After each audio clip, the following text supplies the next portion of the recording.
Yan, dito tayo sa may rest area ng Shelter Bay. So maghihintay tayo ng ferry. Sila tatang nandun, nakapark pa sila doon. So yan, may washroom sila. Yan. Yan, hintayin natin yung ferry dito. Kaya pala libre yung mga inyam.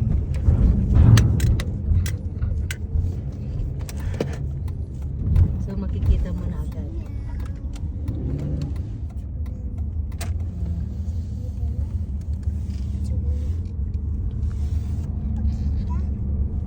So yan lang. Then magpa-park ka lang. At least, di ba? Oh. Kaya pala libre lang siya. Dito ka lang, walang akyat baba. Windy, Windy, windy. windy, windy.